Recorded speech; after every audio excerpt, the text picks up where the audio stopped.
Let's talk now about preparing your environment specifically for the scanning and the sensing in your environment to make sure that all the information you want out of Lansweeper is getting in there. So there's a couple different areas that you really want to make sure that you're going to be looking at. I'm going to include here on this page, I have inside of the community. Let's do it this way. Inside of the community, you can go into community.lansweeper.com. We have a knowledge base article that you can go into, like all the requirements and so forth. But if you were to come in here and search for just ports scanned, something like that, you're going to look for an article. It's called Ports Scanned or Used by Lansweeper. This is highly, highly important and has got a slew of different ports that are used and that need to be configured for Lansweeper. Of course, maybe in your environment, not all of these ports are going to be necessary. Maybe you're only looking at a Windows-based environment, or maybe you're only wanting to scan your servers. So maybe you don't need to have SNMP enabled, and all that capability of going through your firewall. But ultimately, what we're coming down to is the important thing is that what we have is that your scanner can actually scan through all of your switches, all of your routers and firewalls, all the necessary ports. All the ports on that knowledge base article are open to be able to communicate through. If you have a really strict security environment, maybe you only want to permit specific ports that are going to be found in that environment. I like to try to encourage our customers for full visibility and to ensure that you aren't missing something is to open up all of those ports to make sure that your routing and your firewall allows all of that communication from the sensor to be able to communicate out and to look into all the different cracks and nooks and crannies of your network. Making sure that Lansweeper has its capability to reach and to discover as much as it can means complete visibility for you. Your IT team would love it. Your security team will love it. Just making sure that you have visibility into there. Another thing that could cause impacts, although I think Lansweeper has gotten really good over the past many years, is just making sure that your antivirus is aware. We have some solutions that are out there. I can think of several that may block the discovery process of using Lansweeper. Lansweeper does use WMI as an example for Windows machines. That can be a sensitive thing.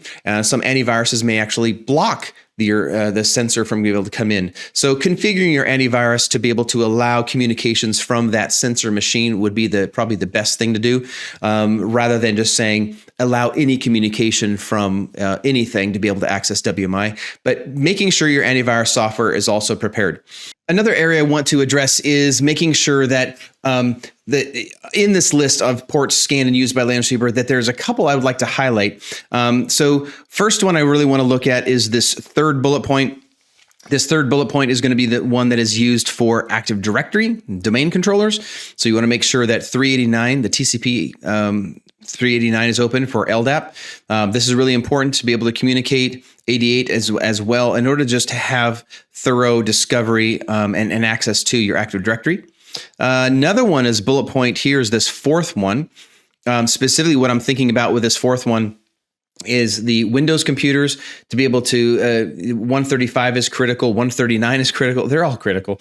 Making sure these are available. I know this is a wide swath, making sure this huge wide range for WMI is enabled. Again, thinking back to when potential antivirus things, this is why it's so important, because this is a very wide range.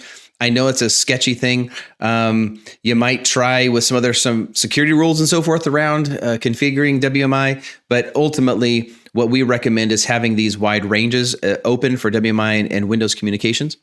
Let's see, the fifth bullet is this one down here. In order for discovery of the Linux and Unix and Mac machines, so port 22 SSH, to be able to communicate and get information out of that.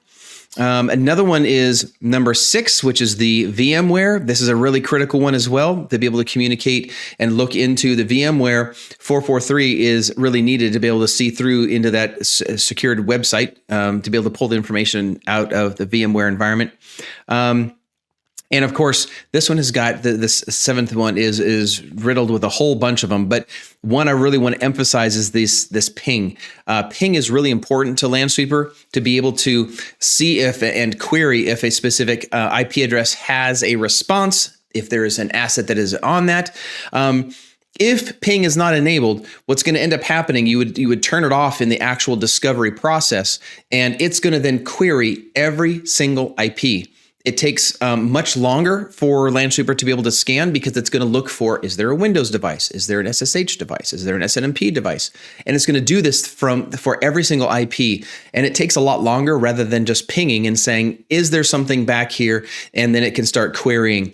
It saves a lot of time to make sure that ping is enabled. I know that is one of those things that a lot of people, a lot of companies may not like. Ping is helpful. It's not necessary, but it is helpful for a thorough discovery. The other thing too, if you're using the classic version of Lansweeper, the classic version will tell you whether it's online or not because it's using that ping. It's actually that asset. That IP is that IP address turned on.